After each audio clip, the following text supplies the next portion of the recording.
1 марта с этой командой сборной Кыргызстана. Уже наша команда смогла забить 2 мяча и одержать. Азыр башкы калыстын ышкырыгы менен беттеш башталат. Топ менен балким оюучуларды тааныйт бул арада. Джоэл Коджадан алгачкы сокку жана. 4-3 мы проиграли, но будет шанс взять реванш. Тем временем подача, удар! Нельзя допускать такие моменты. Эржан Токотаев, как всегда, большой молодец. Правильно выпал. Толук мүмкүн Эрбол Атабаев. Оң капталган чыгарып берилген топ жакынкы бурчка Джоэл Коджа жана гол! Джоэл Коджа жаңы эле стандарттык абалдарды мыкты пайдаланыш керек деген пикирде болчулар. Гол деп чечимди кабыл алышты. Жакынкы бурчта Одилжан Абдурахмановда голдук пас. Топто биринчи ойногон Джоэл Коджа. Чабуулда мыкты же болбосо күчтүү клубтарда ойногон татыктуу экендигин көрсөтүп жаткан учуру Каймерк Айпанчага кирип барды, чыгарып берилген топ Мишенкадан сокку. Чабуул экинчи дем менен уланат, эч кандай эреже бузууга аталган жок. Абдурахманов экинчи жазгырып өттү. Бекнас Алмазбеков Айпанчада чыгарып берилген топ коргоочу өз ордунда болду. За последние несколько матчей здесь тем временем нету офсайда. Коджа скидывает на Алыкулова. Алыкулов с мячом. Смещается в центр, уходит от соперника. Удар по воротам. И спасает свою команду голкипер. Жечканы алды. Кичин. Жер менен чыгарып берилген топ жана Джоэл Коджа. Джоэл Коджадан дубль. Жер менен мунусунда чыгарды дагы. Коджа Айпанчада жалгыз болчу, топто биринчи ойноду.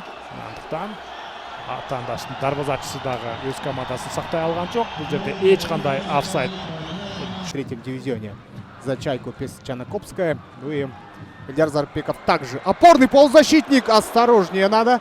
Здесь опять же видим несогласованные действия. В Малайзии эти же ребята, то есть болельщики, будут гнать нашу команду вперед. Джоэл Коджа убегает от соперника. Выходит 1 на 1. Отдает передачу и...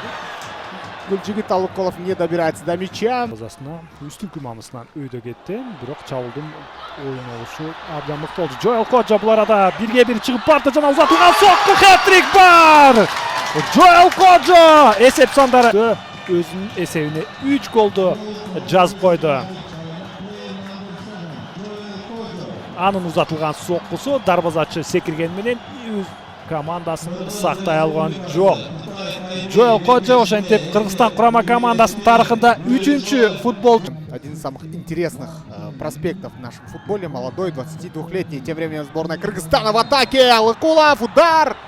Ну и до удара Гүлжигита. Менен чабууланууда.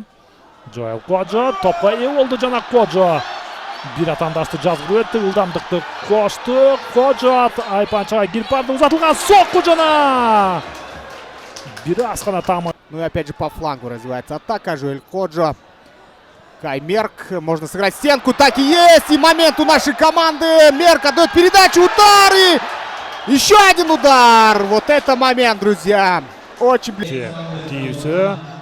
Алмазбеков чыгарылган топ Меркке топту калтырды жана эмне үчүн Батыркановго топту калтырган жок. Бул жерде офсайд. Келүүдө өткөнкү сезонда өзбекстандык клубка кошулган. Бул арада Тайпейдин командасынын чабуулу жана Эржан Токотаев. Сегодня оборону нужно похвалить. Возвращение Валерия Кичина. Вовремя, да, вернулся наш капитан. Валерий Кичин. Шамурзаев отобрал мяч. Нужно здесь отдавать передачу. Да! Ай-яй-яй! Эрнист Батырканов. Ну что такое, а? Муралимжан Ахмедов стандарттык абалдан чыгарып берилген топ. Браузман. Бул жерде гол барбы? Гол! Гол! Жана Браузмандын алгачкы соккусу эле дарбазага таамай болду. Айтор азыр муну кайталоодон көрүш керек. Дарбазачы топко биринчи барган эмес. Ооба, Христиан Браузман голдун автору. Браузман Кыргызстан курама командасы үчүн жаңылбасам бул дебюттук голу. Ооба, буга чейин 20 жашка чейинки улуттук курама, жаштар курама командасында голдун киргизген болчу.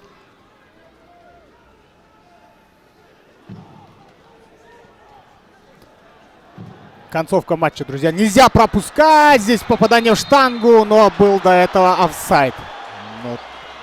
Левым флангом здесь не было положения игры. Пенальти. Вот так вот, друзья. Куда без нарушений. Разбег. Токотаев прыгает и не угадывает с направлением мяча. Разводит по 4-3. Ну, еще есть время. Нужно постараться проявить себя в атаке. Почему мы говорим о забитых мячах? Потому что... Алимжан Ахмедов айып анчага кирип барды. Өзү дагы сокку узатса болот. Чыгарып берилген пас. Кими Мерк гол! Кими Мерк гол жаратты. Эсеп сандары 5-1. Кафтын ордуна. Бекнас Алмазбеков бул оюнда эмнеси менен эсте калды? Эч нерсе деп айтса болбойт. Муралимжан Ахмедов ишенимдүү түрдө алыскы бурчка чыгарылган топ жана Кими Мерк баш менен гол жаратты. Очень нужный гол. Кыргыз-Кытайлык Тайбей 5-1. И посмотрим еще раз за этой атакой. Смотрите. Шестой будет Батырканов. Он нам должен. Удар поворота. Нужно прессинговать до последнего. Еще не свистит арбитр, потому что... Ну и вот сейчас раздался свисток, друзья. Поздравляю всех наших болельщиков с этой яркой победой 5-1. Что и требовалось доказать. Все самые важные матчи.